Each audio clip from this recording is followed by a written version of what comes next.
All right, everybody, welcome back for another deep dive. Today, we're going old school. Ooh. We're going to crack open a copy of Breakthrough Advertising by Eugene Schwartz.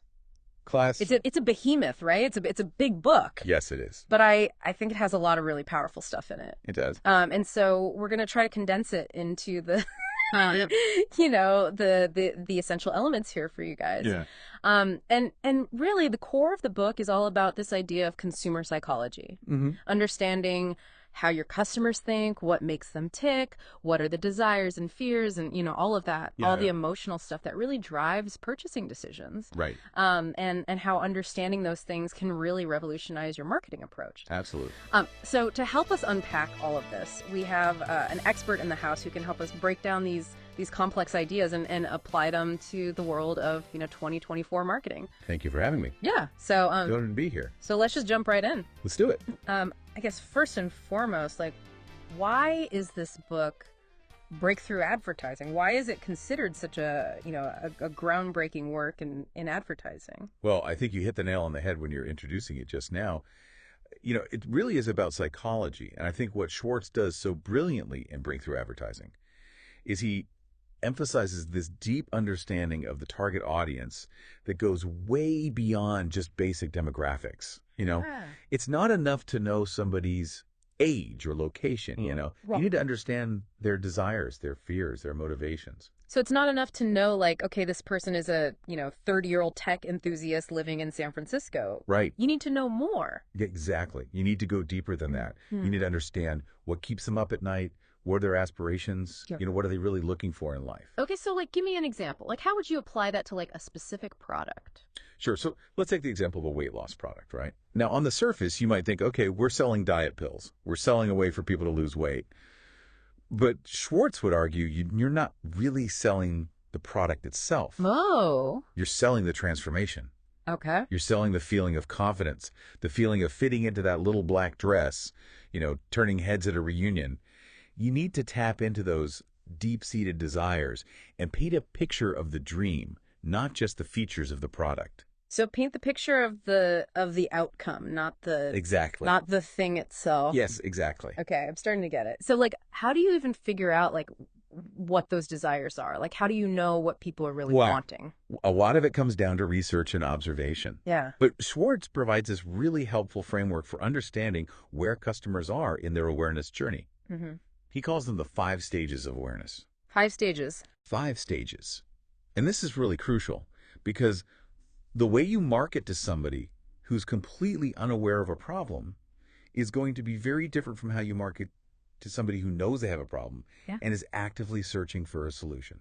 So walk me through those stages. What are the 5 stages? Okay, so the first stage is unaware. Right. And this is where you have somebody who's just scrolling through their feed, they're going about their day, they're totally oblivious to a problem that they might have. Okay. And your job as a marketer at this stage is to grab their attention and introduce them to the problem in a compelling way. So make them aware that they have a problem that they didn't Exactly. even realize they had. Yes. And you think about the early days of the internet, those banner ads that were are you tired of dial-up? Oh, yeah. Suddenly, slow internet was a problem that everybody had to solve. Right. Or back pain. I never thought about my back pain until I saw that ad for, Exactly. The back brace. Is this why I'm uncomfortable all the time? Yeah. Exactly. Okay, so you got unaware, they become aware of the problem. Right. What's next? So the next stage is problem aware, right? And now they know they have the problem. And at this stage, your job is to position your product or service as the solution. You want to agitate that pain point a little bit and really emphasize the benefits of solving it. Okay. Then we move on to solution aware. So now they know that solutions exist, but they may not be aware of your specific product or service. Okay. So at this stage, you really need to differentiate yourself from the competition. You need to highlight what makes you unique, what makes you the best solution for their particular problem. Okay, got it. Then we have product aware. So now they know about your product, they know it exists, but they need that final push to convince them to buy. Very. So here you might use things like testimonials, case studies, money-back guarantees, anything to really overcome those last bits of hesitation. Reduce the friction. To buy it, reduce the friction. And then finally you have most aware. And these are your hottest prospects. They're ready to buy. They just need you to make it easy for them. Yeah.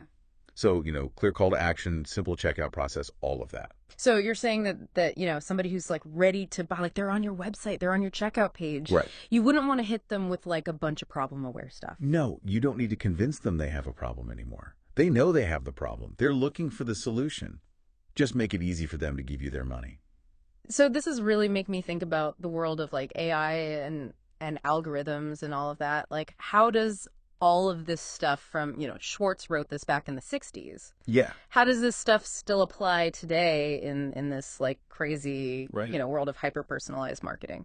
That's a great question. And honestly, I think Schwartz's principles are even more relevant today in the age of AI, because AI allows us to really take this idea of personalization to the next level. Think about personalized ads, right? AI is analyzing all of this user data to tailor messages to specific awareness stages. So like if I'm browsing a bunch of websites about, running shoes, Exactly. I'm going to start seeing ads for running shoes. Right. And it might even go a step further than that. Right. It might see that, you just signed up for a marathon, and then it'll start showing you ads for shoes that are specifically designed for marathon training. Yeah. It's that level of granularity that you can get with AI. So it's not just like a generic, hey, buy these running shoes. It's like, hey, we know you're training for a marathon. Exactly. It's about serving the right message at the right time. Oh, wow. And AI is also powering things like dynamic content creation. So, landing pages that can change based on your past behavior, creating this hyper-personalized experience. It's like Schwartz on steroids. It's like breakthrough advertising times 1,000. Exactly. Okay, so let's talk about some real-world examples. Like, Schwartz is famous for his case studies, right? Like, are there any that really stand out to you as, like, really illustrating these principles in action? One that always comes to mind is the headline for a dictionary. A dictionary. A dictionary? Yeah. Not the most exciting product in the world. Right. How do you make a dictionary exciting? Exactly. But they came up with this headline that boosted sales through the roof. And the headline was, "Why People Who Read This Book Average $5,000 More in Salary." What? Pure genius. Right. That's amazing. They skipped over all the dry features of the dictionary. The number of words, the definitions. They went straight for the emotional jugular. They tapped into this desire for success and wealth. So they didn't say, hey, this dictionary has all the words you need. Yeah. They said this dictionary will make you rich. This dictionary will make you rich. Yeah. And it worked. Okay, so as we wrap up here, like, what are some key takeaways that our listeners can, implement in their own marketing efforts? Well, I think the biggest takeaway is that deep understanding of your customer. You really need to take the time to understand their psychology, their aspirations, their anxieties, their secret dreams, what language resonates with them. Yeah. And then once you have that understanding, you can start tailoring your message to their specific awareness stage. Okay. And I think it's important to remember that you're not selling a product. You're selling a transformation. You're selling a better version of themselves. So don't sell me the drill. Exactly. The hole in the wall. The perfect hole. The perfectly sized hole. Yeah. Exactly. Yeah. And don't be afraid to experiment. Try different headlines, different visuals, and leverage those AI tools that we were talking about to really personalize your marketing and track your results. It's like matchmaking. You got to find the right message for the right person at the right time. Exactly. Well, this has been incredibly insightful. I feel like I've learned a lot, and I hope our listeners have too. Me too. Any final thoughts before we wrap up? Yeah, I would just leave the listeners with this little thought experiment. Yeah. As you go about your day today, pay attention to the marketing messages that you see everywhere. Mm-hmm. Yeah. Decode the message. What desire are they trying to tap into?